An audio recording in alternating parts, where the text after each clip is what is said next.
This is Support is Sexy, episode 248, with Gilda Squire, founder and president of Squire Media and Management.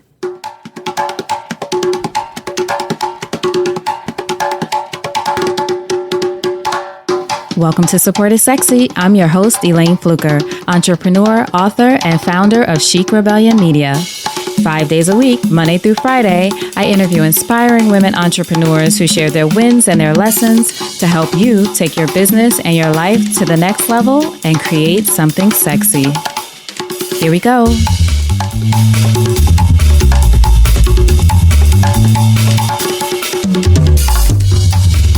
Hi, everyone. Welcome to a new episode of Support is Sexy. I'm so excited to have you here today. It just would not be the same without you. And I am excited about our guest, Gilda Squire, who is the owner of Squire Media and Management. And Gilda has worked in the industry for many years, and she and I have known each other for many years, from when I used to work at magazines and worked with Gilda in many ways. But what I have loved to see about her business and just who she is as a person is how she really takes her clients from where they are to the highest possibility. And one such client, which you all may be very familiar with, is Misty Copeland, who made history as the first Black woman to be the principal dancer at the American Ballet Theatre. So if you don't know about Misty, you'll learn more about her in this episode. But what you'll hear from Gilda is just how she took Misty from unknown to a lot of people outside of ballet to the quote unquote brand that she is today and all the deals that she has today, and what it takes to sustain an artist or personality or anyone, a brand, at that level. Now, I will say that this episode is longer than some we've had in a while, mainly because Gilda and I were catching up, but also because we chatted about so much of her journey. And I think it's important to get the full journey and the twists and the turns on her way to creating the business that she has today. All of our episodes are about getting the journey, but this was a really full look at Gilda's journey. And while you're listening, what I'd like you to think about are the places that reflect, your own story, the twists and the turns, taking positions that aren't exactly what you want at the time. I have certainly been there, and talking to Gilda sort of reminded me of that part of my own journey. Also figuring out how to leverage your opportunities and knowing when to say no, move on, take risks. We talk about all of that in this episode. What you'll also hear us chat about is the importance of curiosity and knowing how it can lead you to other opportunities, how to take a step back in order to take a leap forward. Also, what one key factor she feels has sustained her company over the past decade. She's had her business since 2008, so almost 10 years now. That is a long time to sustain a business, especially in the world we live today. So she shares with us what she thinks has sustained her. Also, 3 components of building a successful brand and how to remain committed to that brand, and many, many more. Now, in this episode, as I said, Gilda and I have known each other for many, many years. So we speak about people sort of by first name sometime, or even if we say the whole name, you might be like, okay, who is that? Don't worry. Go to supportissexypodcast.com. Just search Gilda, Gilda, and you'll see her show notes page there with all of the resources, all of the links on people that we mentioned, places that we mentioned, shows, history. There's a lot of resources in this episode, so I know you're going to love it. Make sure you let me know about it after you listen to the whole thing all the way through. So now, without further ado, Gilda Squire. So Gilda, thank you so much for joining us for an episode of Support is Sexy. I'm so excited to chat with you. I'm very excited to chat with you. Excellent. So first question, when did you first fall in love with entrepreneurship? That's actually a good question. I have to be very honest. I was the person who really thought I was a 9-to-5 girl, paycheck every 2 weeks, my benefits, part of my job. And so when I made the decision to become an entrepreneur, it was one that felt very natural and necessary at that time, but it was also very scary for me. So I can't say that I fell in love then, but when I did fall in love, I would say it was probably about into year 2 of the business when I started to feel like this could really, really work. The first year I was sort of uncertain. I wanted to see if I could do it. I was excited about expanding beyond, at that time, the book publishing world, including books and authors, but also expanding into working with TV clients and film clients. And so until about year 2, that's when I fell in love with it.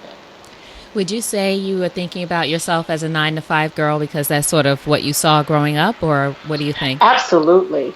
Absolutely. And it was sort of this, yeah, that's how I was raised. You go to school, you get your high school diploma, you get and in Ruther Glen, Virginia, it really was get your high school diploma. A fraction of us went to college. And then you get a job. You get a good job. A lot of us, where I was in Virginia, which is not too far from Richmond, and it's just south of what's known now as Fredericksburg, Virginia, which a lot of people who work in the government, because D.C. has gotten so crowded and so expensive, that D.C. metro environment, a lot of people, believe it or not, have started to move down towards Fredericksburg and even Caroline County, where I'm from. And so they commute every day. So that, even when I was growing up, that was the big job you wanted. You wanted to work for the federal government. So where is Ruther Glen? You said it's south of Richmond. Is it a small town or? It's north of Richmond, but south of Fredericksburg. Okay. Here's how I now can describe it. I'm so happy I can do this, because when I first moved to New York in '96, people would ask me where I was from, and I would, of course, say Virginia. And then they say, oh, where? And I'm like, oh, boy, Ruther Glen, Virginia. Where's that? Caroline County. Where's that? Kings Dominion? Oh, yeah, the amusement park. Kings Dominion. Okay. It finally clicked. But I can proudly now say, if you saw the movie Loving, the Lovings, if you will recall, a good part of their story took place in Caroline County, so that's where I'm from. Oh, right, that's right. I love that movie. That's right. Okay, there you go. That's a good current reference. Very good. Now, what was a young Gilda like growing up in Ruther Glen, Virginia? Well, until I was 10, I lived with my parents in Baltimore. We were in Northeast Baltimore, Darley Avenue, which was a far cry from where we ended up. My mother wanted to move to the country.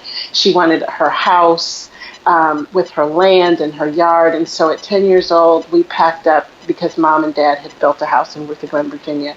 It was culture shock coming from Northeast Baltimore, where we played jacks and hopscotch and double dutch, to moving on to what was essentially a gravel/dirt road.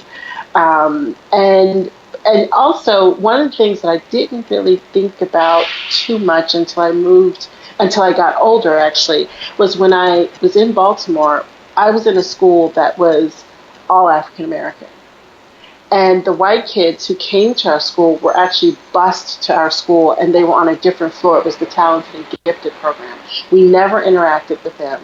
We never ate lunch with them. It was like they had a whole different school. Wow. And then when I moved to Virginia, and keep in mind, this was not, 100 years ago. This was in the 70s. And so when we moved, actually in 1980, to Ruther Glen, Virginia, I remember walking into Miss Nelson's class, and I was stunned because there were white kids and black kids sitting together. And I remember even as a little girl thinking, wow, this is interesting. I've never had this before, where the white kids and the black kids are sitting together, we're eating together, we're playing together.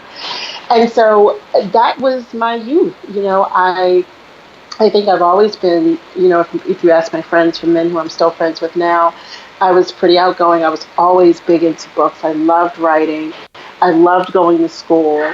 And yeah, I enjoyed school a lot. That was my life.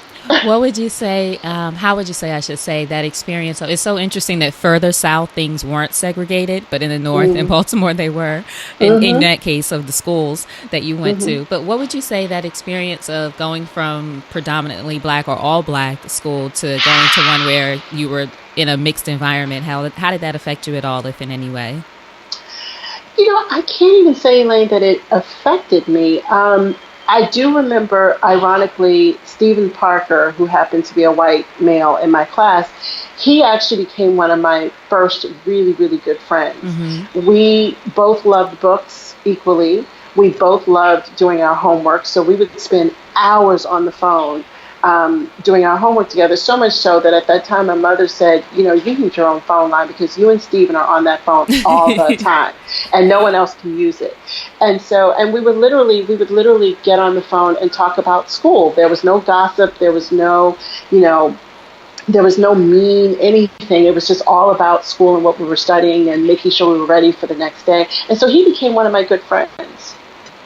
But I felt no different, per se. So what do you think then at that time you thought you were going to quote unquote be when you grew up? Did you think you were going to be one of those people after high school that follows the route of everyone else into the federal government? No. Or what was your vision at that time? You and Steven? Not at all. I went through various career choices. I wanted to be a psychiatrist at one point, and then I was really interested in becoming a lawyer. And ironically, I remember when we had career day. I think this was in our sophomore year, and the FBI was the Federal Bureau of Investigation was one of the organizations that came to our school, and everybody went there because they were, talking about not becoming an agent, ironically, but becoming like clerk typists. And I wasn't interested in that because even though I could type really, really well, and I was forced to take typing in school because one of my teachers said, "You're going to need this one day," I was really interested in going into law. So I went to the room where the lawyers were talking. And there was this huge crowd that went to the FBI. And so tragically, my mom died when I was 15. And so that changed the trajectory of a lot of things. Because even though I got a partial scholarship to George Mason University, which was my dream school at that time, the other $2,000-3,000 that I needed, which in today's terms is nothing, at that time it seemed like $1 million to, a 16-year-old. Mm-hmm. And because I graduated early.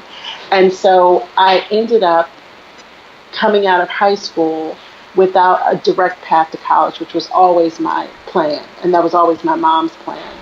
But, things changed, and I decided, well, I've got to get a job. I've got to do something with myself. I'm now out of high school at 16, so let me figure this out. And ironically, I ended up getting a job with the FBI. Oh. as a clerk typist. You ended up going that route. I ended up going that route. I've always laughed at that. But yeah, just one day I happened to be, this is back in the day when you looked in the newspaper for a job. Mm-hmm. I happened to be looking through the Richmond Times-Dispatch because at the time my summer job was working in King's Dominion.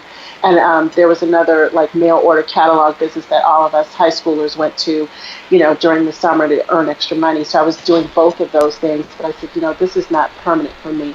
And so I looked through the Richmond Times-Dispatch, and there you go, Federal Bureau of Investigation clerk typist.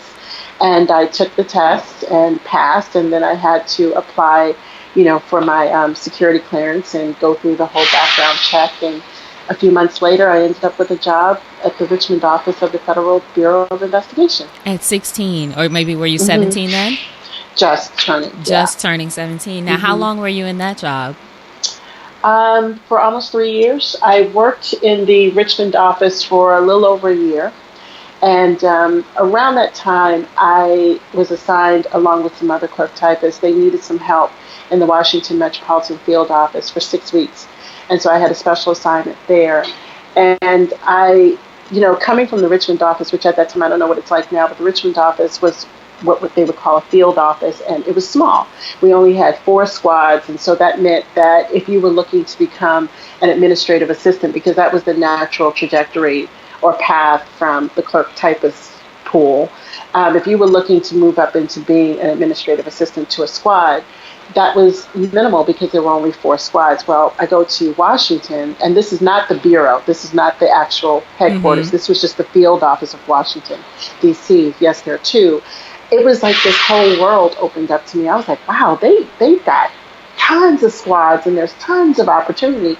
And so I decided then that I was going to apply for a transfer and move to DC. Mm-hmm. And I did.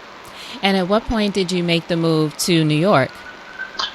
Well, I left the FBI after close to 3 years, and I went to work on Capitol Hill Office of Technology Assessment and under Jack Gibbons. And after about, I'd say 2 years of working with him, maybe a little under 2 years, he was the director of the Office of Technology Assessment, and he said, you are capable of so much more. I know you are, and I've made a decision for you. It was the most really? Bizarre. Yeah, it was the most bizarre conversation, and it came completely out of the blue. He called me in his office, and he said, I want to have this talk with you. And so the talk ends up being, he's made the decision that I'm going back to school. Now, if you can imagine, at this point, I'm about 20, 21, and, I've been on my own since I was 16 years old. And I've had these great jobs. I'm making decent money. I'm living on my own in Washington, D.C. I'm doing very well for myself. And so I don't, not that college was never an option for me anymore. I mean, I thought about it, but I didn't think, that I would have the time to actually go to college. I wasn't certainly going to have the experience that a lot of my friends were having at Hampton University and Howard University and so on. So, and I never saw myself as sort of this commuter student. So it didn't enter my mind at that point. But he was like, you're going back. And I said, Dr. Gibbons, there's no way I can do that. I can't afford to not have a job. And he said, no, we're going to figure it out. You can keep your job. We're going to figure out how you can keep your benefits, but you're going to go back to school. So I ended up applying, again, ironically, to George Mason because that was always my dream school. I got accepted, and I ended up enrolling because I don't do things kind of, excuse my French, half-assed. I enrolled as a full-time student, if you can imagine. Wow. So wait a minute. So many questions. First of all, that's amazing, first of all, but what do you think it was that he saw in you that made him not only say he made a decision for you to go back to school, but also that they would figure it out, a way for you to keep your job and all of it? It really seems like he was having a big investment in your future.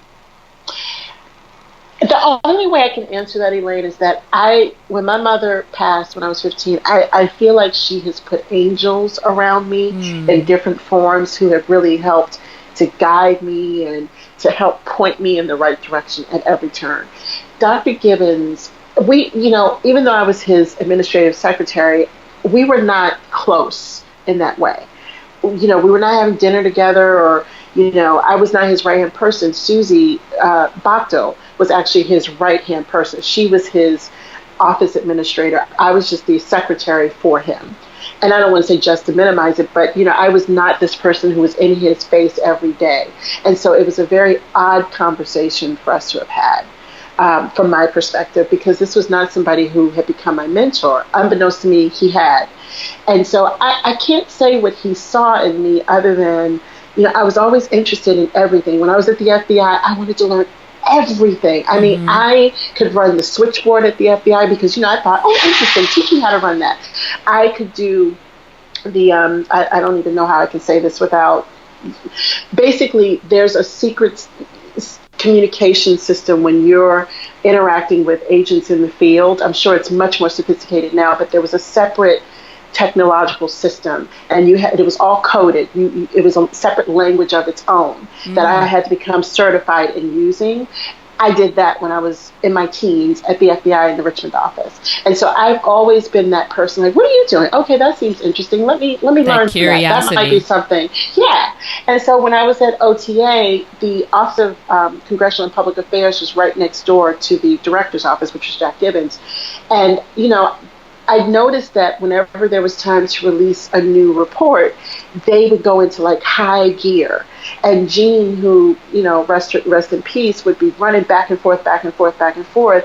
And so I finally asked her one day, like, what are you guys doing? And so she showed me what was a press release that they were sending out to the media to announce one of their bipartisan reports about whatever new technological energy, oil, gas, whatever they were reporting on to the Congress. And so I became interested, and I started helping them write their press releases. Interesting. Because it just, it was just always something of interest to me. And so I think he just saw me bopping around, always interested in what people were doing. And I think he just decided to try to harvest that.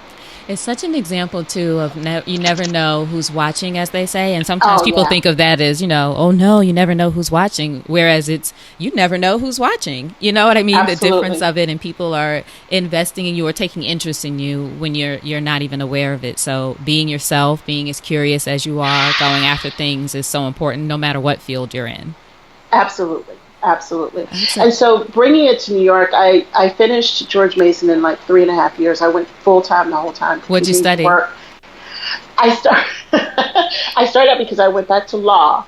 Okay. I started out studying economics until my counselor called me in after 2 semesters and said, well, I noticed that you're taking all these psychology courses.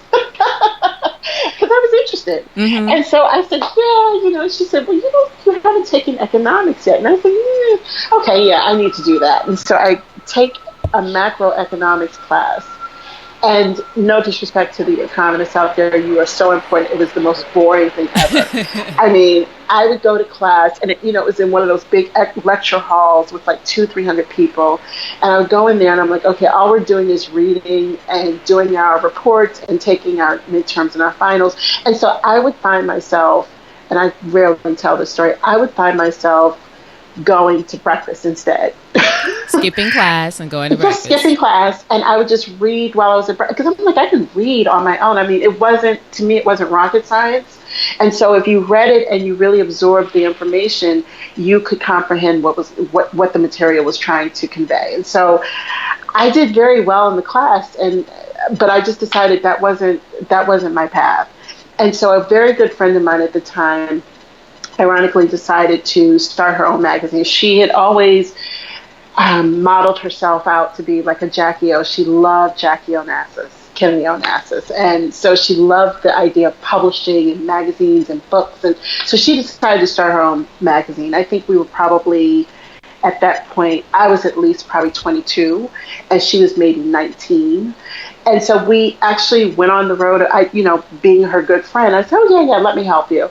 And so I'm helping her out, and she says to me one day, well, I want you to be my publicist for the magazine. I said, well, what does that mean? And she said, figure out how to get the word out that the magazine exists and send out press releases. I said, press releases. Because, again, at OTA, they were called congressional. Well, I was still there. They were called Congressional and Public Affairs. I hadn't heard them referred to as publicists. And so I said, oh, yeah, I know how to do that. And so I started doing press releases for her. The magazine never really got off the ground, but that's how I discovered that I loved publicity and public relations. And so I changed my major, and I graduated with a degree in communications with a concentration in public relations. Now, what was your first step once you got out of school as far as getting into the industry of public relations? I moved to New York with no job. But while I was at George Mason and working at OTA full time, somehow, some way, I found time to do an internship, because that was part of what we had to do in that major. And so I was like, geez, Louise, how am I going to find time to do an internship when I have no time? But thankfully, I got in touch with Jamie Foster Brown at Sister to Sister magazine. Yay, love Jamie. Yes, and she was willing to give me a shot. And so on the evenings when I wasn't in school, and I should mention the way that I did this was I took 2 very early morning classes at like 7 a.m. and then the next one at 8 a.m.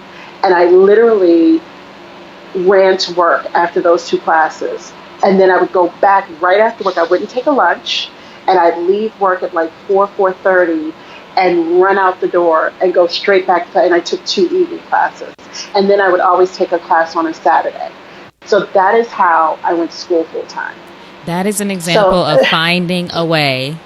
There is a way, right? If you want to go above and beyond and the extra mile and maybe miss lunch and lose some sleep, but you knew you were going to make it happen. A lot of sleep lost. And so with Jamie, she was so wonderful that on the 2 evenings during the week when I didn't have class, she allowed me to come in and work with her. And this is when she was still working out of her home. So I would drive over to Northeast DC, and I would be in her home. I would go there straight from work from Capitol Hill, and I would go straight there, and I would work until like 8, 9 o'clock at night. And that's how I got my internship. But that internship it was only supposed to be 1 semester, but it turned into a much longer arrangement. And through that opportunity, I met a lot of people in the music industry, because I had an interest in entertainment PR. Mm-hmm. So I met a lot of people in the music industry, Jana Fleischman being one of them, who became a very good friend. And so I just started learning about what they did and how they did it and how they got into the business. So when I graduated from GMU, I moved to New York with no job. And I applied for jobs at Sony Music and Warner Brothers Music. And I actually got the job offer from Sony Music, but they didn't want to put me on the creative side. They wanted to put me on the corporate side. And they wanted to put me in, artist A&R admin. Mm-hmm. That didn't seem too interesting to me. Right. Now, did you know anyone in New York? Where were you staying? Did you have your own place or? Well, my mom's family is here, Oh, and okay, good. I stayed with my cousin Andrea in the Bronx, in the North Bronx, when I first got here, Mm-hmm. and so I was living with her as I got myself figured out, and I really wanted to be on the creative side of music, and no one wanted to hire me over there. They all wanted me on the corporate side because of my background and all of that. And on top of it, if I can be completely honest, at that point, I'm like 25 years old. And so I'm not your typical straight out of college grad. I've got the FBI behind me. I've got, Capitol Hill experience behind me. I've got my degree from GMU. I had a wonderful, beautifully written recommendation letter from the late Senator Ted Kennedy. So I felt like, I'm in a position to not necessarily come in as an completely entry level person. And that's kind of where it was with the music industry. They were like, well, you have great credentials and, we want to hire you, but we can only offer you X salary a year. And there was no way that I could survive off of that amount in New York City by myself. Now, was it And so hard to say? Well, I assume you said no. I absolutely said no. Was it hard to say no at that stage when just for No. people listening and you should say No. no at the early It really stage. wasn't. I was Yeah. disappointed, but it wasn't a hard decision because, being essentially on my own since I was 16, I'm all about survival. Mm-hmm. And so I'm a realist. If it's not going to allow me to live and survive and, not figure out how I'm going to get from point A to point B, it's just not an option. So I've always been under the impression and of the belief that there is always another way. And so I went to a headhunter who specialized in music industry jobs at that point. And so I went to her and I said, well, maybe if I don't do this all on my own, because that was back in the day when you could apply on your own and you could actually go into a recruiting office and fill out an application and leave your resume and they call you back. So I said, maybe if I get a headhunter on board, maybe I will get a different response. And so I sat down with this woman who was lovely and she says, well, based on your resume, based on, what I'm seeing, I think you should go to Wall Street. And I looked at her like she was crazy. I said, Wall Street?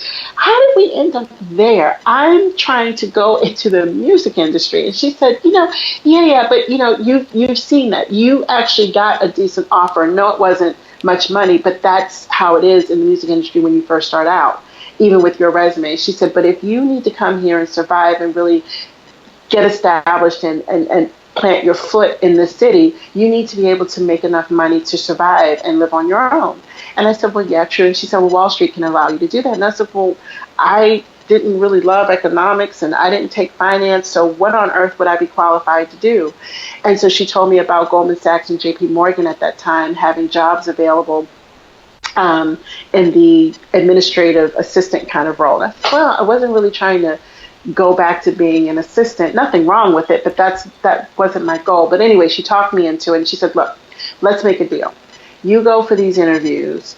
If they work out and you get the job, take the job, do it for a year or two. You'll have a Goldman Sachs or JP Morgan on your resume. You can write your ticket to anything you want to do. And so if you want to go and do the music industry thing or the creative thing, you can go do that, but you do it right. I said, okay, deal. So I went to Goldman because JP Morgan, once they saw my resume, they were like, she's overqualified to be an administrative assistant here. But Goldman Sachs saw me, fortunately, and within a week I had the job. Wow, another angel along your way, right? Absolutely. Absolutely. And, and I have to say, I was not happy about being at Goldman. I was not happy for that first 6 months or so because I would talk to people like Jana Fleischman and Gwen Quinn, and they were always off going to the Billboard Awards and the Soul Train Music Awards. And those are the things, they were excited about the new artists that they were launching and, planning the campaigns. And I was so excited for them, but I was so envious because that's what I wanted to do. And I felt like I'd given up on my dream by being at Goldman. But there's always another way, right? That's my mantra. Another way. And so I thought to myself, how can I make lemonade out of this? How can I make this right? And so inching towards that first year working at Goldman in the investment banking division, I said, well, I have this particular skill, I think, of communications that a lot of other people in my world wouldn't necessarily have. right? So why not see if there's a public relations or media relations or corporate communications office in this firm? It's a huge global firm. Let me see if that exists, and if it does, let me try to have a conversation with the person who runs that department. That's And like one of so, my favorite, sorry to interrupt you, one of my favorite quotes from Arthur Ashe is start where you are, use what you have, do what you can. So it's sort of absolutely. looking right around you to see, well, what can I make work here that's still in line with what I really want to do?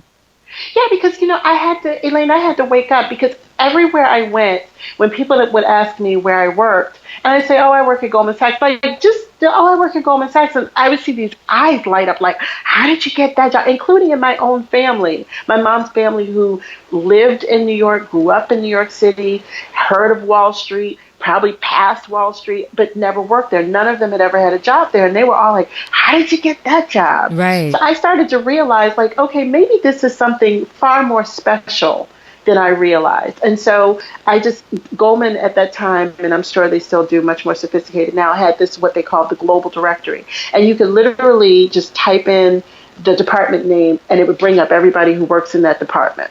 So I just typed in press office, and media relations office came up, and there was Peter Rose. Peter Rose, it wasn't many people, but Peter Rose was the guy who ran that department. And so I called him up, had never met him a day in my life. And I just introduced myself and I said, I know you don't know me. I'm sure you're very busy, but, my name is Gilda Squire. I work at blah, blah, blah, blah, blah. And I would love to see if you have a moment or two just to sit down with me, because I graduated with a degree in public relations. That's my passion.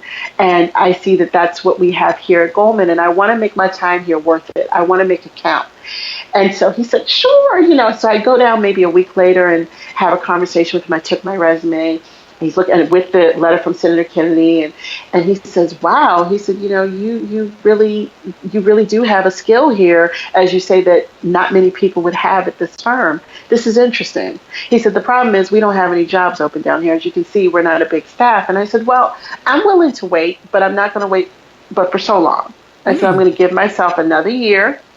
Because, at that point, I'm in my 20s, but I'm like, years are ticking by, and if I'm going to do this, I need to do this. And so I told him, I said, "I'm going to give it another year, and if within that year you're not able to help me figure out how I can be of contribution in this area of the firm, I'm going to leave." And he said, "Well, wow, where are you going to go?" I said, "I'm not sure yet, but I'm going to figure it out. But I'm just telling you, I'm going to give myself a year. I'm not being rash about this. I'm going to give myself a year. And over the course of that year, if it doesn't work here, I'm going to figure out what my next step should be."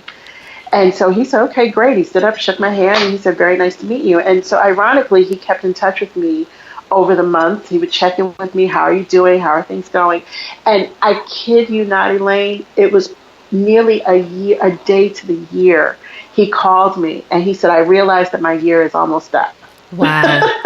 Wow. And he said, "I actually have a potential opportunity for you in this department. However, it's not in the media relations office. It's in the branding and advertising department.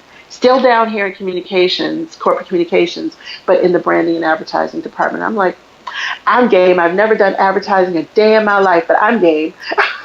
Now, do you think giving yourself, for people listening, giving yourself I always call it a live line as opposed to a deadline, but a date of this is when I plan to have this done or do this thing or make this move was really important to you? Obviously to him too, because it gave him not an open-ended thing, but to you as well. It was important to me because, to be honest with you, being at Goldman Sachs, especially in my 20s, my first job after moving to New York City, it was kind of a heady experience. Even though I wasn't a senior VP or a managing director or a partner, even just as an administrative assistant, it got very comfortable.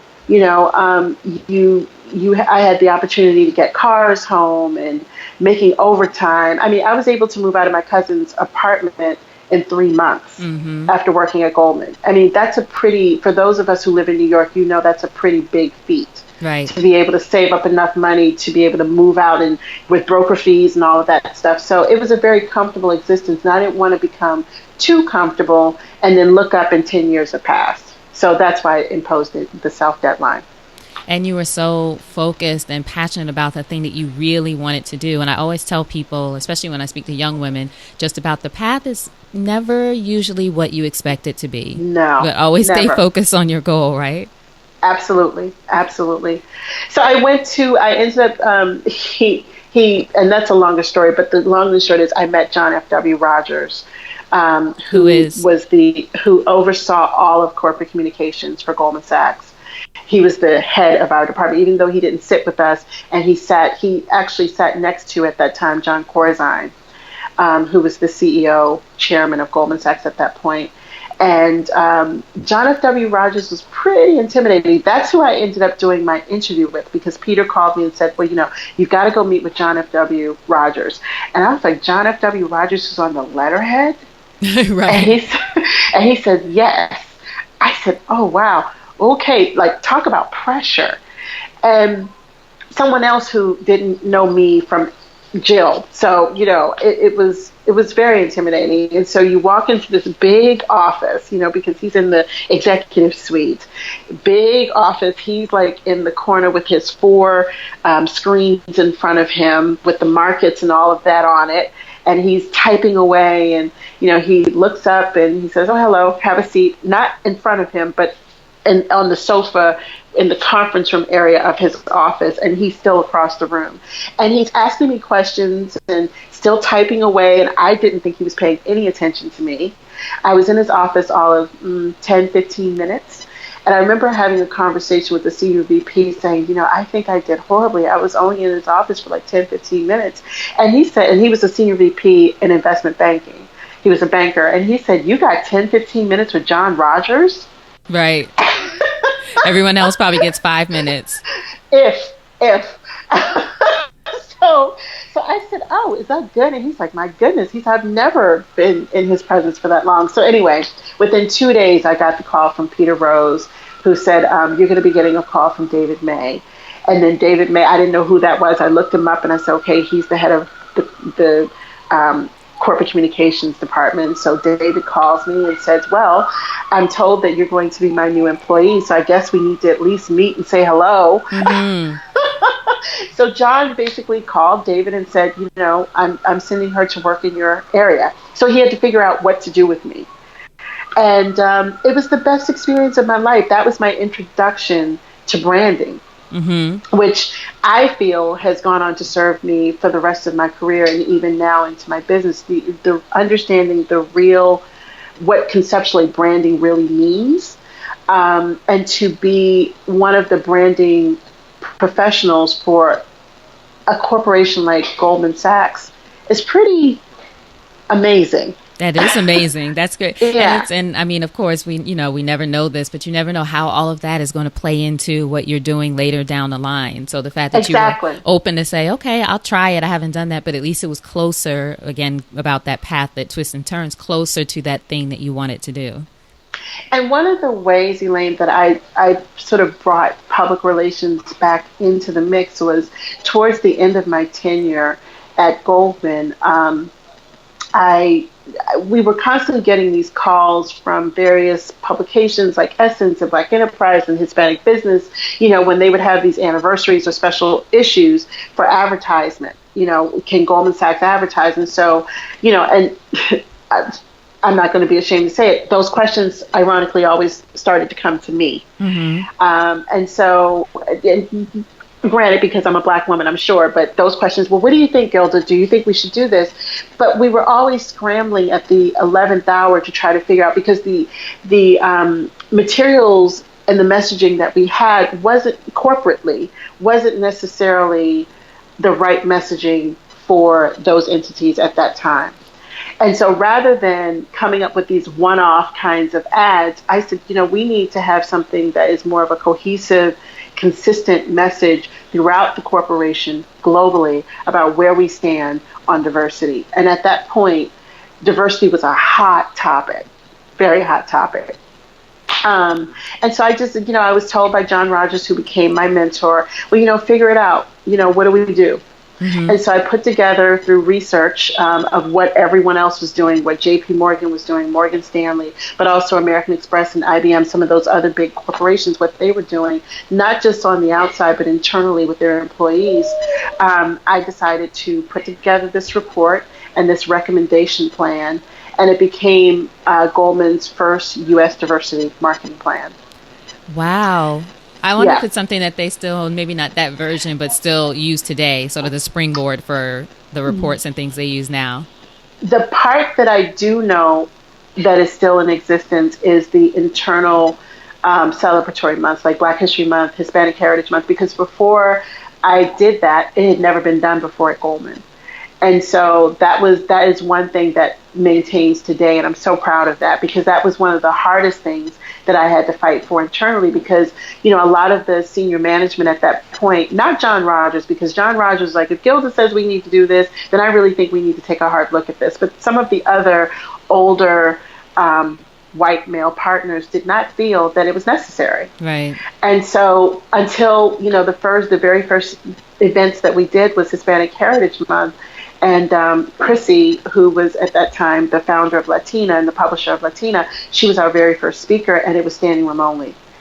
It was so amazing. It was so amazing. And so when they saw that response, and we just continued with Black History Month and Asian Pacific American Heritage Month and, Pride Month, all of those months, we started to celebrate the people, because I had to explain to these older white male partners who've now gone on to retire or whatever, look, we have lots of different types of people here at Goldman Sachs. We need to celebrate the differences in us. There's nothing wrong with that. There's nothing to be ashamed of in doing that. In fact, it's the right thing to do. Everyone needs to feel comfortable in their skin here. And they would tell me, oh, no, that's not true. Everybody feels comfortable. I'm like, no, they do not. Everyone who's a white male feels comfortable. That's still the world today. It's like, oh, no, it's fine. We're all fine. It's like, no, you're fine. We're good. Right. Exactly.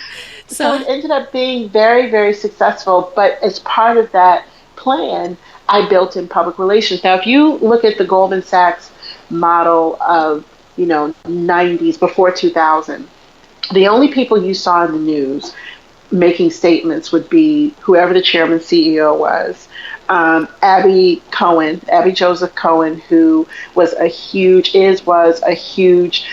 market. She predicted the market, so she was always on the financial shows. But very few other people were ever seen in the news. And so one of the things that I knew it was going to be a big deal to push, because they were all about, there are no stars at Goldman, we're all a team. I get it, but if we're going to start putting out there what we're doing on the inside, we've got to start showing who the people are. We can't keep preaching diversity but have no people. That's not going to fly. And so one of the components of the diversity marketing program was to do publicity on the people of color in the organization, the people who are not who you'd expect to be in senior VP and managing director positions at Goldman Sachs, to start putting a spotlight on them, to show the proof that we have people who are not all one and the same here. And so it was hard to push it through, but they allowed me to do it. And so that's how I incorporated public relations into that program. Now, how did you make the move from Goldman Sachs or any place in between into, before you started your company, Squire Media and Manager, to Director of Publishing at HarperCollins, which is interesting. It goes back to books that you were always in love with as a young person. Exactly. It was hard. I remember when that headhunter told me when I first moved here, you work at Goldman Sachs and you'll be able to write your own ticket. It wasn't true, not when it came to publishing, book publishing. I started doing my search, and I found out about a job for Associate Director of Marketing at Random House, and it was at the time working for their, I think it was called the Currency imprint, which was their business imprint, and at the time it was also Janet Hill's imprint, which was the African American imprint. And I thought, this is perfect. Oh my goodness, business, African American books, I'm in. And so I applied for it, and I had the conversation with the guy who would be my boss and on the phone, and he said, I'm looking at your resume, and my goodness, this seems great, and we just need to get you in here and see if you want to be a part of our team. And I said, I am so excited. Yes, I'd be happy to come in. Now, mind you, I'm extremely busy at Goldman Sachs. I'm wearing so many hats I can't even count them. But I was so excited about this. I said, I will make time in my schedule to come in and interview for this position. And so because I'm at Goldman, obviously I'm in a suit, Right. A navy blue, a black suit, right? Yeah, I'm in a particular type of suit. I'm in particular types of heels. So I go in for the interview. I'm sitting in the reception, and he gets called. He comes out. I'm the only person in reception other than the receptionist. And he looks around and he said, "Oh, he says to the receptionist, I thought you told me Gilda Squire was here." And so I just kind of, because being at Goldman Sachs, doing what I just, I hadn't had that in a minute. And so I just kind of smiled and I stood up and I said, I'm Gilda Squire. Why didn't he think that was you? Because of the way you were dressed? I can't speak for him. Okay. All right. That was a very PC answer.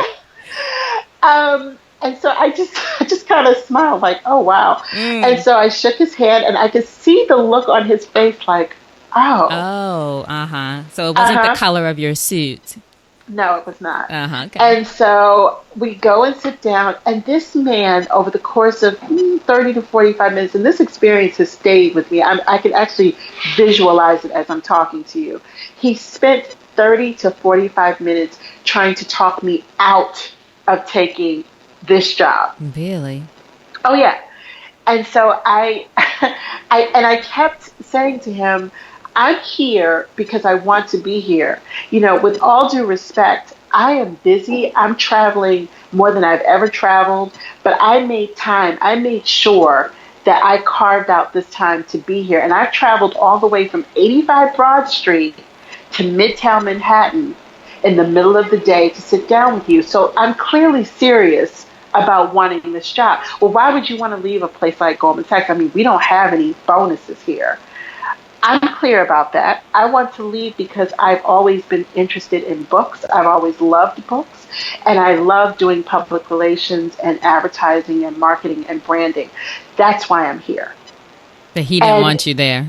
He did not want me to. And I finally said to him, I said, I'm a little taken aback because, a few days ago when we were on the phone and we set this up, you said it was just a matter of bringing me in and making sure I wanted to be part of your team. And now it seems different. And I just have to ask why. Good for you for calling it out. Well, you know what? Because Elayne, I didn't have time. Mm-hmm. I was busy. Right. Like, you're wasting my time. And so he just kind of looked at me. He said, well, I'm just concerned because we don't, this is a big deal hire and we don't want to bring you in here and you stay for 2 months and you become miserable and you run back to Wall Street. So I just said to him, I said, thank you very much for meeting with me. And he said, well, you still have a couple other meetings. I said, I'm fine to do those. And so I met with, at the time, the publisher of both imprints. And he thought, oh, you seem great. And you seem really passionate. You seem like you really want to be here. And, we need to hire more people like you who have fresh ideas, new ideas. And so everybody seemed excited until a week or so later, or maybe 2 weeks, I hear from this same guy who tried to talk me out of the job. Oh, we've decided to go with someone else, but thank you so much. And, I've referred you to human resources. So if anything comes up, they'll be in touch with you. It was the biggest kiss off I had ever had. And I was so angry.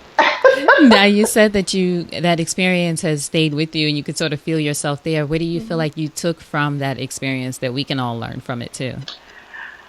I took from that experience that even though someone is shutting the door squarely in your face, there is always another door. Always another way, like you said, right? Find it. And I did. And that other door happened to be a wonderful woman who I really should call, because I've been spoken with her in quite some time, Marie Brown, who is a literary agent. Marie, yes. You're naming all these fabulous people. For everyone listening, I'll have links to all of these fabulous women. Marie Brown, literary agent, Black woman, one of the high priestess of the book publishing world. I was introduced to her. I networked my way to her, and we had dinner, and she asked me some of the same questions, like, are you sure you want to leave a place like Goldman Sachs to come into publishing? And I said, I've never been so sure of anything in my life. I feel like I've done what I came to do at Goldman. I'm very proud of the work that I've done. But if I don't leave now and do what I came to New York to do, I'm never going to leave. So this is my one shot to pivot and do what I came to New York to do, and that is to be in some form of entertainment, PR, and at this point, I think it needs to be books. And so she introduced me to Marilyn Ducksworth, who at that point was an associate publisher and the head of the Riverhead and G.P. Putnam Sons imprints, Black woman, and probably at that point the most senior Black woman in all of book publishing. And we had lunch, and shortly thereafter, she decided to hire me. And it was a big deal because, as you can imagine, I was making not millions, far from it, at Goldman, but I was making a strong six figures at Goldman, plus a bonus, plus all the perks that go along with it. And I took a job at Penguin Putnam as a publicist, which was a big deal per Maryland. Like, I'm not hiring you at the entry level. I'm hiring you at Publicist, and this is very unusual, so do not disappoint me. Those were her words to me. Mm-hmm. And I took the job for $45,000 a year. Wow, so more than half of your salary. Way more than that. Yeah, way more. And it didn't even occur to me not to take the job. I was so excited and so grateful to have the opportunity. I was brimming with excitement. I can still feel how excited I was. I could not wait to get started. And, the folks at Goldman, John Rogers and Judd Summer at that point, who was the head of government affairs for Goldman, he flew up from D.C. Well, I mean, he flew up all the time from D.C. to New York. But on one of his trips, he came to sit down. He said, I'm told, Gilda, that you're leaving us to go into publishing. I know we've been working you really hard. Maybe you need to take a sabbatical. Maybe you take some time off. They were trying to keep you.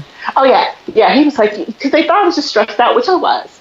They thought I was just stressed out and needed a break, which I did. But, he just thought, well, maybe this is just a matter of you just needing a break. We've put a lot on your shoulders.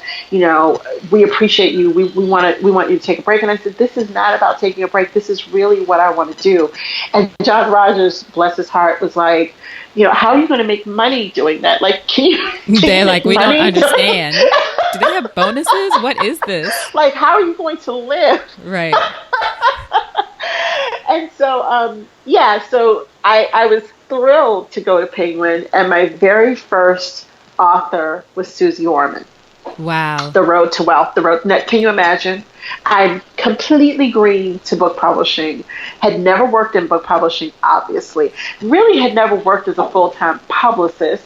Had no idea when you say A-list media versus B. I mean, look, I knew A-list was the Today Show, Good Morning America, that sort of thing. Like, you get a morning show, that's a good thing. I knew that. But I didn't know what the A-list media in St. Louis was. Right. Mm-hmm. And so I was given this huge pile of folders that, pertain to Susie Orman. Was told she is a star of the house. You've got to set up her tour. We need another New York Times bestseller. Work it out. So anyway, that was my experience first getting into publishing. It was great. How long did you stay in the publishing industry before you took the leap in 2008 to start your own business? I got into publishing in 2001. I left publishing as director of publicity for Amistad at HarperCollins on December 31st, 2007. My Happy New Year gift to me was starting my own business on January 1st, 2008. And it was a hard decision in the sense that, again, I believe in having a job. Mm-hmm. That's always been my experience. But at the same time, I felt like the publishing world, and no offense to the publishing world, I love book publishing, but it wasn't, how can I say this? What I learned at Goldman Sachs is that the client always comes first, that one size client does not fit all.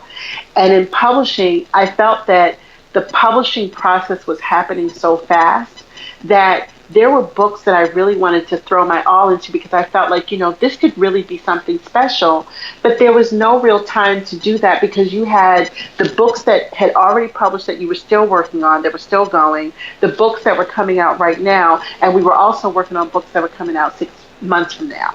So there was no space to really be creative and, kind of personalize the publication journey for a book because we were working on so many at one time. And so I felt like, in addition to the fact that I wanted to be able to do more for authors than just kind of doing cookie cutter campaigns, I also wanted to make sure that I experienced doing PR for other types of talent, be it TV talent, film talent, performing arts talent. I just wanted to be able to expand. And so the only way to do that was to go out on my own. And that was the decision I made. Now, what was your first step in creating Squire Media and Management? Did you have clients that you already sort of were going to start working with, or okay? Yeah. Ironically, HarperCollins gave me my first 2 or 3 clients. So that's interesting. Did you have that, just for people listening who are sort of thinking about going from their full-time job to starting their own business, or maybe they have their own business going as a side hustle right now? What was the conversation like with them when you said, hey, I'm leaving to start my own thing and I would still love to work with you? Well, at first, much like Goldman, they were all like, you're going to make money? Right. You're going to be able to make money? There you go. Okay. And keep in mind, that was during a time when the financial health of this country was at its worst since the Depression, I think. Right. So, it was a very scary time to say, I'm going out on my own. But they were very, very supportive. And, being in the right place at the right time, one of the assets I guess I brought to the table was that I worked on a lot of the African American titles and authors. And so for those titles, they felt like, take these with you and work those for us. And so I did. Clarence B. Jones was one of the books that I was going to be working on anyway. What would Martin say? What would Martin Luther King say? And so I took that with me and was able to do a good job with it. And, I thankfully, gratefully, blessedly had a great reputation in publishing because I worked very hard. I understood that as a publicist, my reputation is all I have. And so I left HarperCollins with a solid reputation. And then the first few books that I worked on my own helped add to that. So the word, I think, spread. And so I have to say, I was truly, truly blessed, Elayne, that I didn't have to pound the pavement. The work came to me naturally through those relationships, through my relationships with agents and publishers and editors and other publicists. Yona Desome, who is now, I think she's director of publicity or associate director of publicity, who used to be my assistant actually at HarperCollins. She's now at Atria Simon & Schuster. She was a huge supporter of mine from the very, very beginning. Linda Duggins, who is a senior publicity director over at Grand Central Hachette. Simone Cooper, who partners with me now on lots of projects, who was already on her own as a book publicist, freelance book publicist for years. These were the people who sort of came together and really supported me. So I was truly, truly blessed that my colleagues, who are also my friends and are like family to me, really came to my aid and my support as I built the business. That's excellent. And it's also a result of doing the work, right? You had the reputation of doing the work and getting things done that also went with you, which let people know Absolutely. That they could trust you to do it. Now, Absolutely. As we mentioned, you've had the company since 2008. And I know, obviously it's almost a decade. And people often focus on what has changed over time. We all know social media and all these other things. But what I wanted to ask you about is, what do you feel like has stayed the same as far as what it takes for your business to be a success? Doing the work. That's not changed. It's not gotten easier. I feel like, and I'm still sort of working through this in my business. I started working. I added management to the business in 2011 when I started working with Ballerina Misty Copeland, and that was sort of a nerve-wracking thing for me because I never wanted to leave PR behind, and I still don't. but I also knew that I needed to expand. And, when I had the opportunity, Misty came to me, asked me to be her manager. And so while that was a very scary prospect, I knew that that was something that I had to at least try to do, because as business people, it's all about growth. Right. Were you already her Misty's publicist at the time, or how did you two meet when she came to you and said, would you be my manager? Well, to make a long story short, I was at a party New Year's Eve. Clarence Reynolds, who's in the book business, and Vernon Ross, who happens to do contract work for ABT, is now a full-time employee at ABT, but at the time he was a contractor.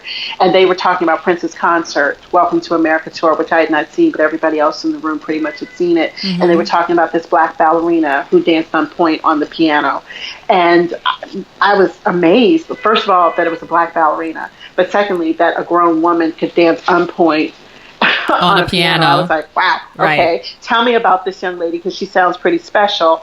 And so we had this conversation briefly about her, and Vernon said he knew her. He said, well, she's at ABT. And I said, oh, she's not at like Dance Theatre of Harlem? And he said, oh, no. She's at American Ballet Theatre. And I said, oh. We all said, well, we didn't know that they had black dancers at those companies. And he said, well, she's one of like two maybe, but yeah, she's there. And he told us a little about her background, about the fact that she had grown up, one of 6 kids in a single parent household, just so different from anything that you've ever heard when you think of someone who is a professional elite ballerina. And so I went home that night and did all this Googling on her, and I found some information, not a lot. And I was embarrassed that I'd never heard of her. Because I'm like, okay, I do a lot of reading, magazines, books, you name it. How do I not know who this woman is? How did we in that room, other than Vernon, not know? A bunch of black people not know about this black woman who is breaking down barriers in this world. And so I called him first thing the next morning and I said, does she have a publicist? And he said, well, dancers don't really have publicists, Gilda. And I said, well, okay, I want to help her. I want to help her. It's the top of 2011. And, as business people, Elayne, we're always looking to do a refresh, right. Do something that sort of ignites our creative juices. And that's what I saw this as. I saw it as very temporary. I did not see working with her full time at all. I was like, this is going to be my good deed of 2011. I'm going to work for her for free during award season. Because it was the year of Black Swan, right? 2011. Right. That was awards season for Black Swan. Everybody was talking about ballet. I'd gone to see it. I was interested and intrigued enough to go see Swan Lake. I was like, well, I want to go see that ballet. It seems interesting. And so I said, this is the real Black Swan, right? So I'm going to help her get out there. I want to tell her story. And if I can get little black girls, little Latina girls, little Asian girls, little white girls to look at her as a positive role model and look at her story and be inspired by it, then I will have done my job. But I got 3 months to do it. 7 years later, no. 6 years later. So he put us in touch, and we met that first time in late January 2011. And I was talking to her about doing some pro bono PR work, and she's like, well, I did my Googling on you, and I wanted to know if you'd consider being my manager. And it was like this, like, what? You're like, that's not my plan. Like, no, I don't do that. I don't do that. I do the publicity thing, so let's focus on the publicity thing and go from there. But in working with her, it was hard. No one cared at the beginning. I was shocked. I was like, okay, no one's really returning my calls about this. I'm a little surprised. And then I started making calls to people who I considered friends in the media and saying to them, look, I know that this is sort of a favor, but in the end, it's not going to be, because this young lady is really special. She's really something special, and she's going to do great things. And we need to rally behind her. And so 2 or 3 of those people, the producer at the Tavis Smiley Show, Demetria Irwin at the time was at Madame Noir, and Tracy over at WNBC4, she heard me for Positively Black. And so those were some of the first things that she did. And it went from there. And people don't understand, or maybe they do. I don't know. I haven't been in the magazine industry certainly for a long time, but people don't understand how far those favors go when someone like you or whoever calls and says, hey, look, I really think we need, I used to do that all the time when I was at Essence. People would call friends and people in the industry, but they would explain, look, we really need to do this. Do me this favor, cover this person. And not that you would do anything that doesn't fit your brand, but just the fact that someone, you know, on the publicity side or the management side, you have to have those relationships so you can say, look, this is a favor, but here's why this would be great for you. Absolutely. And I just felt it in my bones that she was destined to do great things, even though at that time in 2011, I went to see her for the first time. And I think she was only in the second act. There were 3 acts to whatever this was I saw, and I swear I can't remember what I even saw. But there were 3 acts, and she was only in the second act as a soloist, because that's what she was at the time, for about 7 minutes out of the whole ballet. Mm-hmm. And I remember thinking to myself, well, this isn't going to work, because if we're trying to build her profile, it's not going to work with her just dancing on the stage for 7 minutes. That's not really giving people a sense of what she really can do. And at that point, Elayne, I didn't understand the differences between corps de ballet, soloists versus principal. All I knew is that, well, we got to get her some more time on the stage. Right. How can I make this work? Right. Yeah. Work for my client. Yeah, how can we make this work? And so, you know, long and short, it ended up happening eventually, but it took a lot. It took a lot to. That's why I tell people who see what's been happening over the last, 2 to 3 years, who are like, oh my gosh, I want that. I get dancers calling me all the time now, like, oh, I see what you've done for Misty, and that's the worst thing to say to me. You see what I've done for Misty. That tells me you think that I'm going to do exactly that for you, and that's not true. Everyone is still an individual. Your journey is not going to be Misty's journey. Right. Now, and we've all seen you, of course, sort of, even the people who didn't know, I knew, of course, but even the people who didn't know have sort of seen you shepherd her into the limelight. Obviously, she saw that possibility back when she asked you to be her manager. But what would you say are 3 components of really building a bona fide brand, which Misty certainly is a person, but she has become so much bigger in just her journey of what she does and all the companies that she's involved with and all of those things. So how do you what would you say are 3 components of building a brand, a successful brand? Understanding what it is you're building.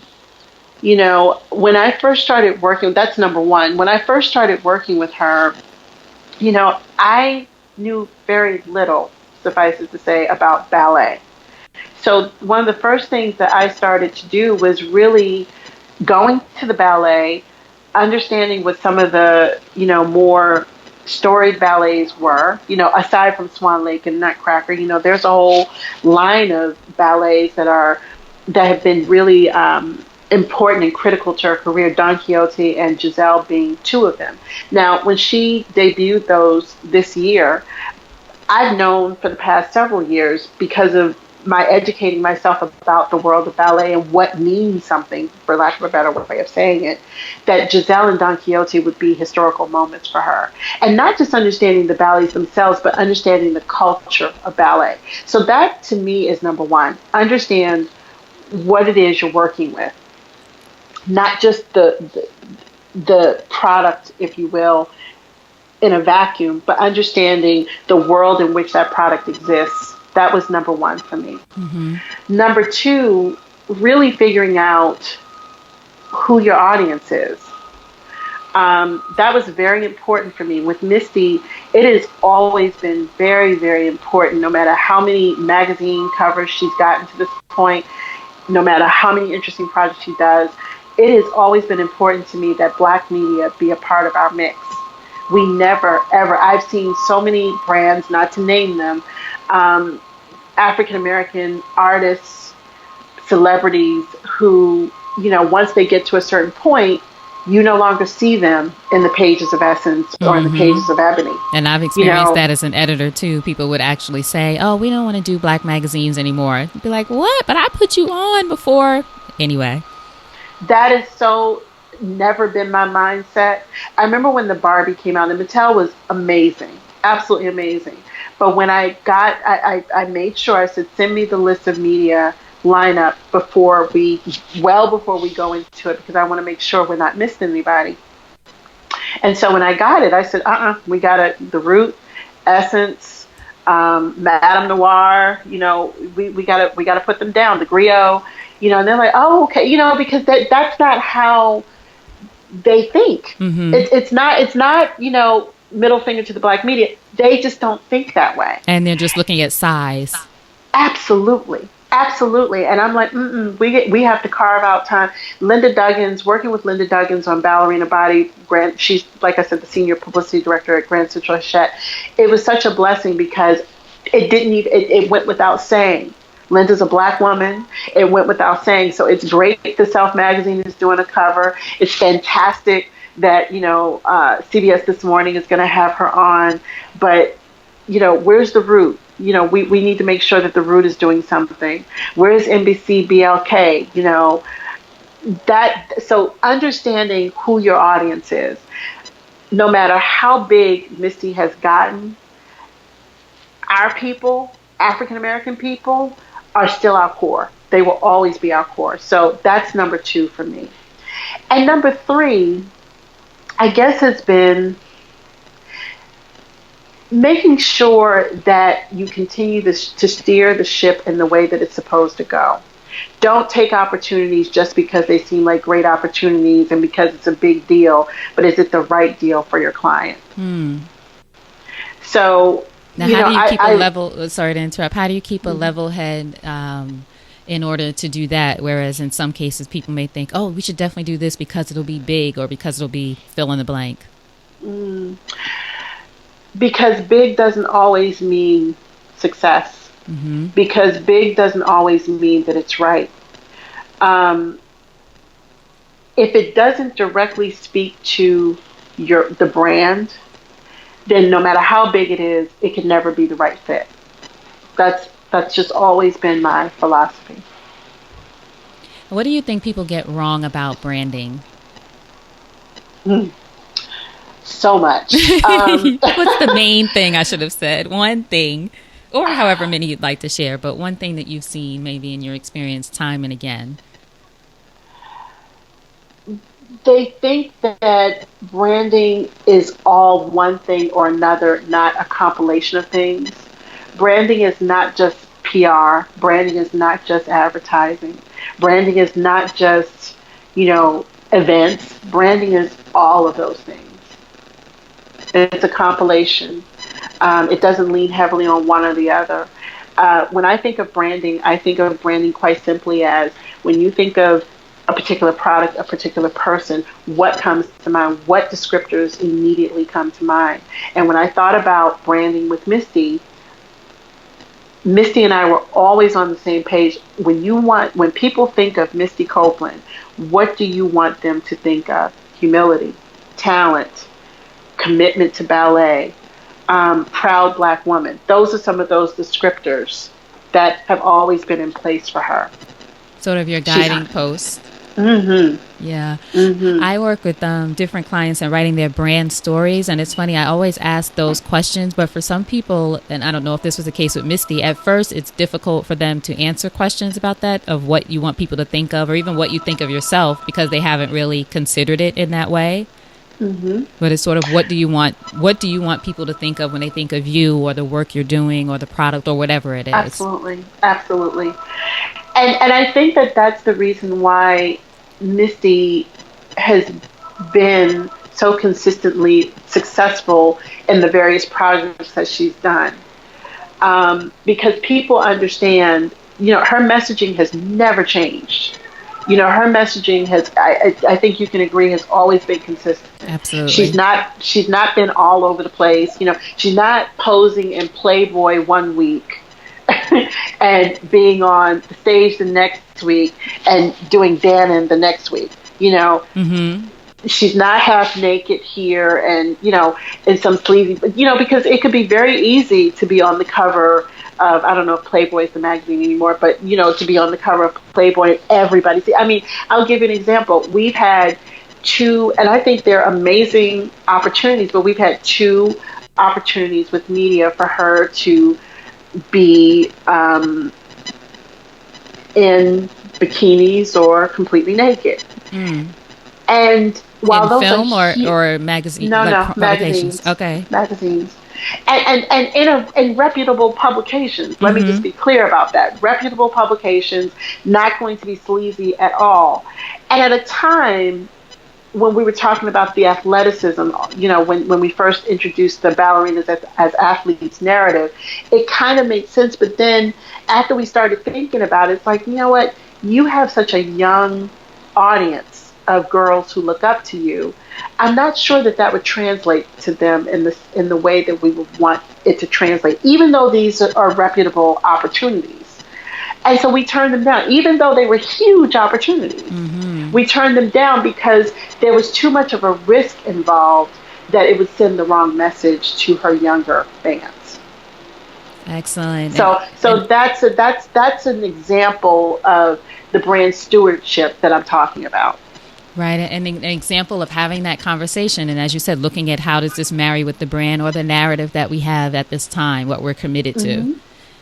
Excellent. Now, what would you say about positioning a brand or personality or person for longevity? What are the kind of things that you make sure you put in place or you have learned to put in place for people to make sure they're long-standing? Well, it sort of goes back to what I was just saying about Misty. The messaging has to be consistent.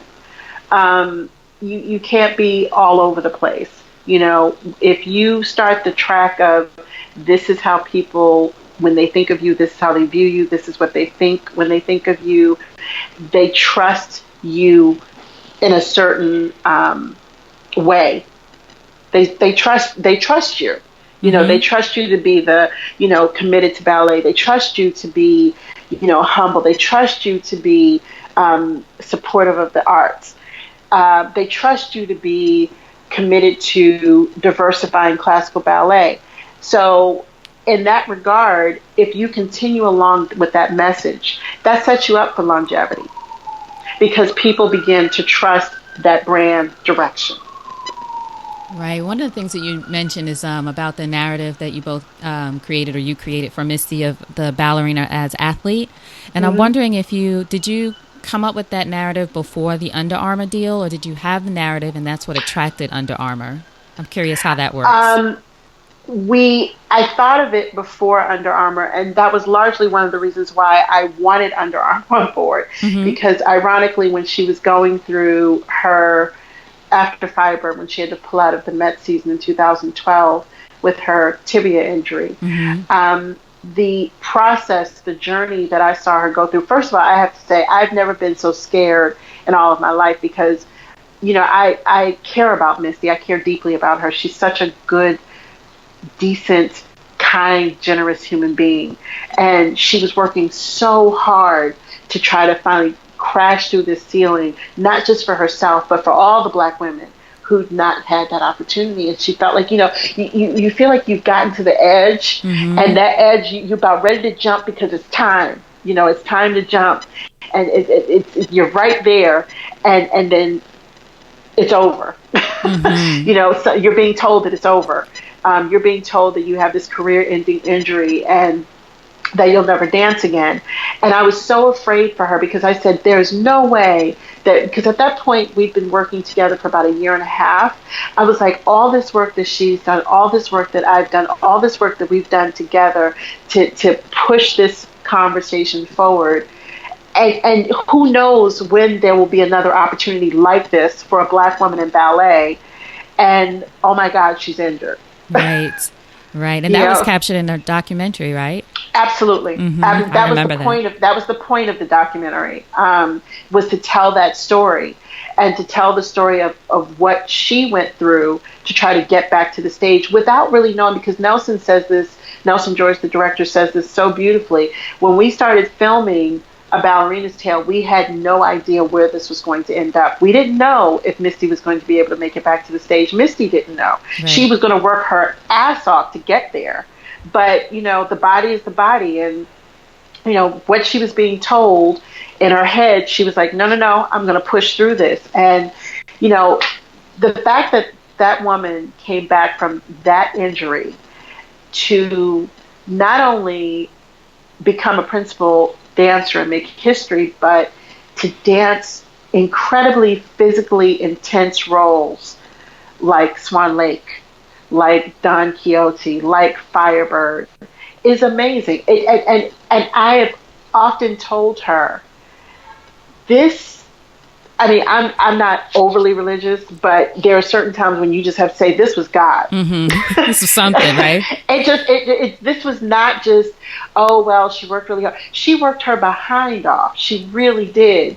But when you understand that she had 6 stress fractures in her tibia, with a couple of them were almost broken to the bone, through the bone, to be led to a Susan Fales Hill, who led her to a Judy Bird, all Black women, by the way, who led her to Dr. O'Malley at the New York Hospital for Special Surgeries, who said, I can fix this. There was just this miraculous blessing of a Angels trail along the way, as you said earlier. What? And so, and even after she did the surgery, seeing her on, with that cast, with her crutches, trying to work her way back to that stage, doing her floor bar, it was this amazing blessing of a journey. I think too, for her being, it sounds like she was so committed to something bigger than herself. It wasn't just about 150%, right? Mm-hmm. Yeah, 100, and that's the message that is part of the overall brand message. I think when you have all of the descriptors and messaging, the overarching message is, this is not about me. This is about me trying to change the face of ballet for generations to come. And that's the work that we've been doing. That's the work that she's been doing. So once you get to that stage, then does Under Armour come after they've seen a documentary and the work that you're doing? Did you go after them specifically? No, this was before the documentary. Okay. This was before. They came to us in 2013, when she had gone through that journey of recuperating. And like I was saying, I was terrified because the work she had to do to get back on the stage was just jaw-dropping. Mm-hmm. I thought to myself, she's going through what so many young athletes go through, wondering, am I going to make it back out on the field? Am I going to make it back out on the court? She did a lot of the same work, both mentally and physically, that athletes do. And I said, I never thought about Nike. No offense to Nike. I never thought about Nike. I never thought about, the Converse and the Adidas. And I never thought about any of those. I always thought of Under Armour because they take risks. I knew that the Nikes and those guys were always about the famous athletes of the world. If you think about it, in 2012, 2013, while Misty had a media profile, she wasn't household name status at all. Mm-hmm. And I knew that if anybody was going to take a chance, a brand like Under Armour would see the value in stepping outside of the norm, because that's what I saw in all of their advertising. They were always stepping outside of the norm. And so I thought, maybe Under Armour. And so I ironically sent, and I say ironically because I did reach out to them. I did a cold pitch, and I didn't know who to send it to, but I found, a VP of marketing or something on the web, online, and I just blindly sent him a letter about Misty and told him about all of the things that Misty was doing to try to get back on the stage. And I said, I know that this is so out of the box. It may even be a little out of the box for Under Armour, but I think that she would make a really solid long-term ambassador for you guys. She's a woman. I said, and a lot of your advertising is focused on men. Mm-hmm. She's a woman, and she's a ballerina. No one would ever think to go there but an Under Armour. And so, of course, I didn't hear anything back. I'm surprised. I wanted to hear more about it. That is amazing that you blind pitched them. I didn't hear anything back. Yeah. I sent that. I want to say I sent that at the top of 2013, because at that point she'd had her surgery and she was starting to do floor bar and all of that.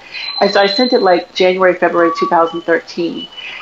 In June 2013, I look at my caller ID. My phone rings. I look at my caller ID, and lo and behold, it says Under Armour. Wow. Just Under Armour, mm-hmm. with the number. So I like, this is interesting. So I wonder if they're calling me back. So I pick up the phone, and this young woman named Nicole, who's no longer there, but lovely Nicole, was like, we're interested in your client, Misty Copeland, and she's talking to me like, we've never heard from you before. So I said, wait, so this isn't in response to my letter that I sent several months ago? And she's like, letter? And I said, she didn't know about it. No. I was like, look at the universe working it out. Right? I said, no, I sent an email and sent the physical letter a few months ago. And she said, I know. She said, my boss and I have been just watching, what you've been doing with Misty, and we think she's amazing. And, we can't promise anything, but we'd love to have a sit down with you and talk with you about potentially her becoming an ambassador. So they came to New York, she and Ryan Kuehl, who's still there. They came to New York. We sat down over breakfast for about an hour and a half. And when we left that meeting, they were like, okay, we'll get back to you with a draft deal. And that's how it happened. That is amazing. And the fact that so many things, I mean, I hate to be woo-woo, like you said, not too much, but the fact that you reached out to them, put that out in the universe that this was something you wanted, and the result was getting the deal, but not necessarily directly from your outreach. Mm-hmm. I think that's amazing. And the other similar story was I started to feel very strongly that we were ready to do a doll. And I was thinking American doll. American girl. Mm-hmm. Yeah, American girl. So I had reached out several times over the course of maybe 3 or 4 months to American Girl. I had found different people in my research of, marketing related people, sending them letters about Misty, sending them clips about Misty, never heard a word. One day, Misty goes and does this shoot with some photographers who she knows. And one of the photographers emails me after the shoot and says, I think this was in 2013 as well. He says, by the way, a friend of mine works at Mattel, and I was telling him about Misty, and they may be interested in doing a Barbie with her. And I said, you're kidding. And he said, no, I don't, I can't promise anything, but give him a call and see what happens. So I gave the guy a call. We had a great conversation. And in 2014, Misty's Life in Motion memoir came out, so we were going to be in California on tour. So we decided to try to sneak in a meeting with them, just to, get a quick meeting. And so we got this tour of Mattel, which was amazing, to go into the world of Mattel. Mm-hmm. And so we had this great meeting with the team, and right then and there, they started hashing out, okay, what can this be? And so, of course, they went to Swan Lake and Sleeping Beauty. And I said, no, what about Firebird?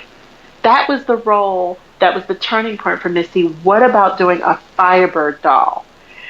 And they said, well, what's that? Because, very few people before Misty had done it, very few people outside of the ballet world even knew what Firebird was. Mm-hmm. I didn't. I certainly didn't.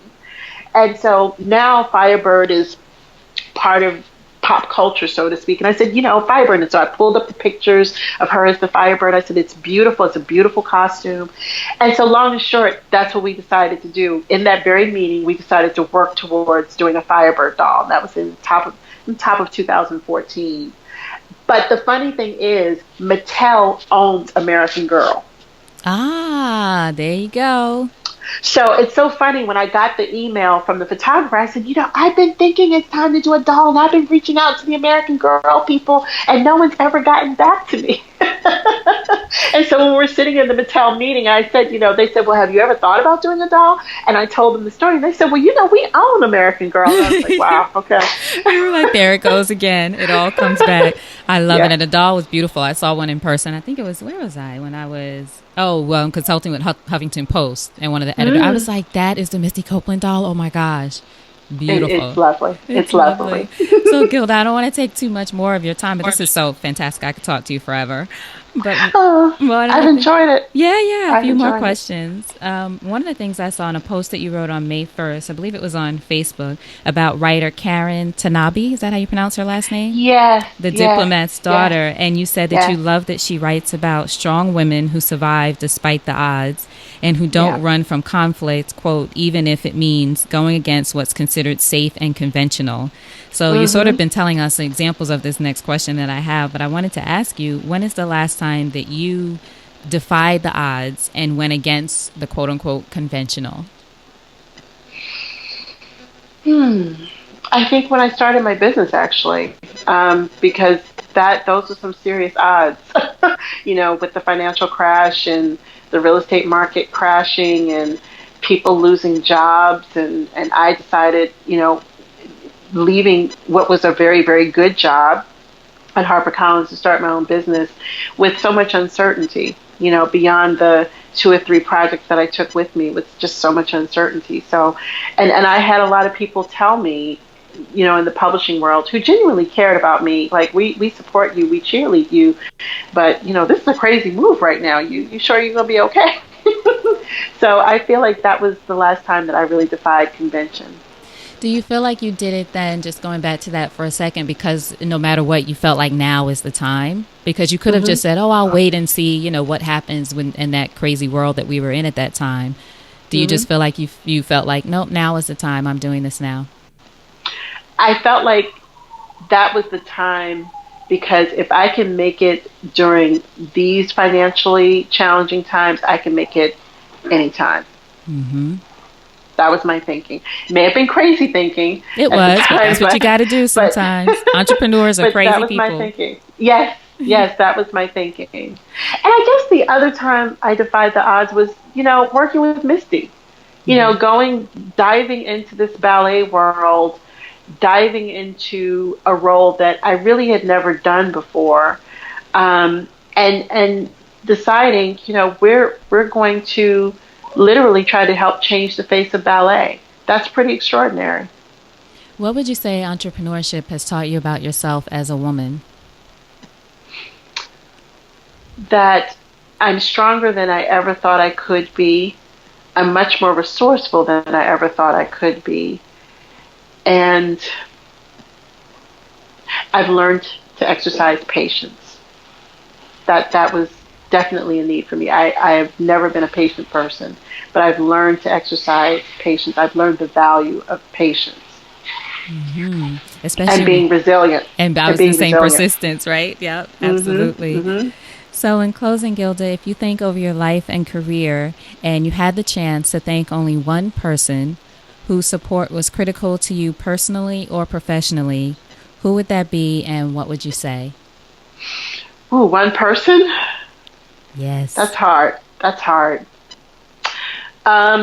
Even though she left when I was 15, my mom. Everything I am, everything I've been, has been in tribute to her. And she's always been there. Yes, ma'am. So absolutely. Beautiful. So tell us now how we can support you. Tell everyone, of course, I'll have links to everything. And as I said, to everyone that I can who was mentioned in this episode, which you gave such rich examples of people along your journey. But tell us your website, social media, anything you want us to know of how to get in touch with you or see anything about your clients. GildaSquire.com. I'm on Twitter at Gilda Squire, and on Facebook, just Gilda Squire, and Instagram, GN Squire, GN as in Nancy Squire. Excellent. Gilda, thank you so much. This was so fun, as I said, to reconnect and just hear your whole, the fun thing about this for me, even with people I already know, is hearing the whole story. You are not going to use all of this? I bet you I am. Oh my God. Wonderful. I was like, I did not realize it was this late. I'm sorry. No, I just want to make sure I could talk forever. I want to be conscious of your time. So I really appreciate the time that you've spent in sharing your journey with us. Well, I'm honored. Thank you. Now, before you go, what would you say is a parting piece of advice from you to our listeners about anything? Just what I've said earlier. I think the one guiding piece of advice that I was given, and I have lived by it, is just because the road that you're on and that you want to be on has a detour, it doesn't mean that it can't happen for you. Life is full of detours. And you just have to kind of go with it and figure out, when you're on that detour, how can you make it work for you? And that's how I've lived my life. Excellent. Gilda Squire, thank you so much again. Hold on for just a second. Okay.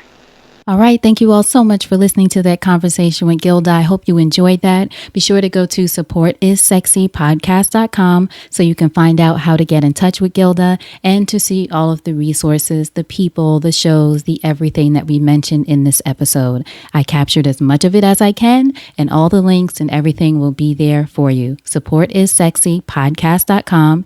Just search Gilda, Gilda, and her show notes page will pop up. Also, do me a favor and make sure you go to Support is Sexy survey. That's Support is Sexy, SURVEY.com, and fill out the short under 5 minutes survey. People have filled it out. It takes shorter than 5 minutes.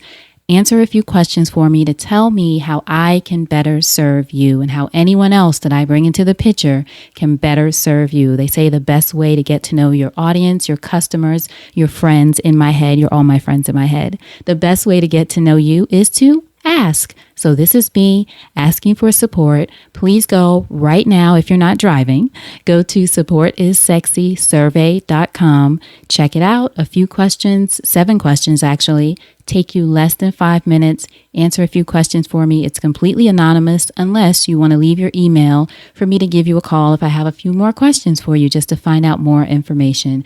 It's important to me to be of service to you in the way that best supports you. So supportissexysurvey.com. All right. So thank you all so much for listening. You know, I appreciate you. I want you to have a great day, afternoon, evening, whenever you're listening to this. And until next time, you know what to do. Go out there and create something sexy, and I'll talk to you soon. Take care.